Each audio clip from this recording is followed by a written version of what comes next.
मथुरा का इतिहास क्या कहता है वो देखना चाहिए। और मैं आपको बहुत पीछे ले जा रहा हूं, एकदम शुरू से शुरू कर रहा हूं। महमूद गजनवी मुस्लिम आक्रांता था।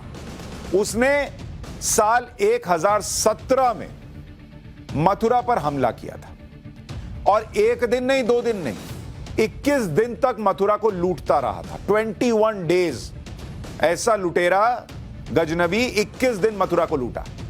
इस दौर में ईरानी इतिहासकार हैं अल उतबी, उन्होंने अपनी किताब तारीख यामिनी में मथुरा हमले के बारे में जो लिखा वो आज आपको बताता हूं। शहर के दोनों छोरों पर हजारों घर थे। ये उस समय का इतिहासकार लिख रहा है कि मथुरा में उस वक्त शहर के दोनों छोरों पर हजारों घर थे जिनके मंदिर जुड़े हुए थे।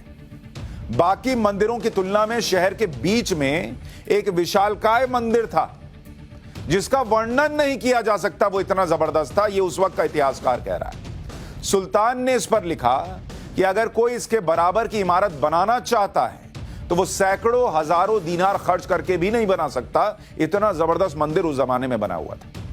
और अगर इसे बनाने में सबसे अनुभवी और कुशल कारीगरों को भी लगा दिया जाए तब भी ऐसी इमारत 200 साल में नहीं बन सकती, ये उस वक्त कहा गया।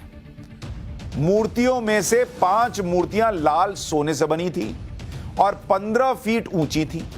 मूर्तियां हवा में बिना किसी आधार के थी। इनमें से एक मूर्ति के आंखों में 2 रूबी लगी हुई थी आंखों में। अगर कोई ऐसा बेचना चाहे तो उसे 50,000 दीनार तक मिल सकते हैं उस जमाने में।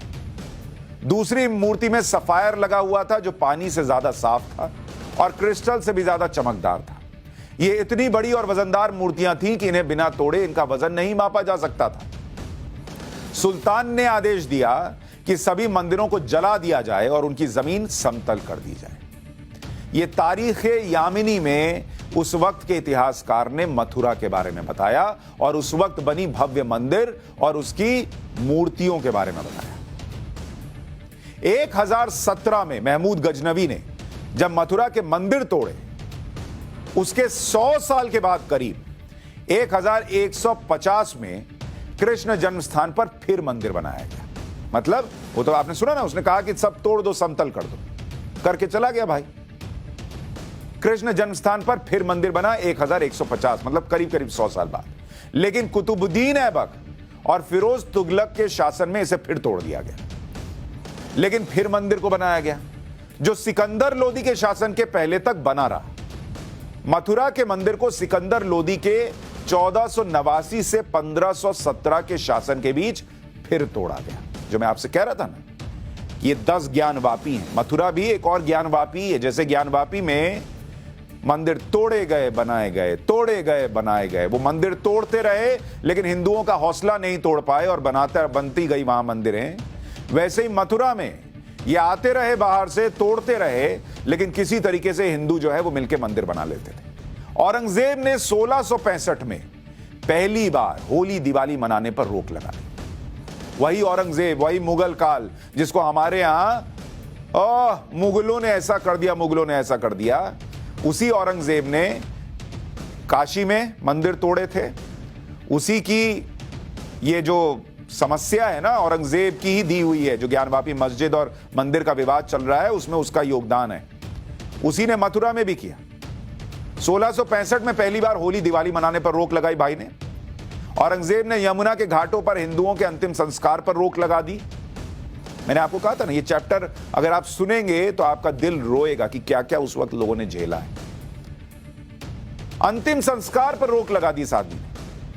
1666 में औरंगजेब ने केशव मंदिर से पत्थरों की रेलिंग हटाने का फरमान दे दिया। 1669 में औरंगजेब ने सभी मंदिरों और पाठशालाओं को तोड़ने का फरमान दिया। 1670 में औरंगजेब ने मथुरा के मंदिर को तोड़ने का खास तौर पर फरमान दिया, यह भी कहा जाता है। औरंगजेब ने मथुरा के मंदिरों की तबाही के बाद क्या किया वो साकी मुस्तैद खान की मासिरे आलमगिरी में लिखा हुआ है। और उस मासिरे आलमगिरी में क्या लिखा है?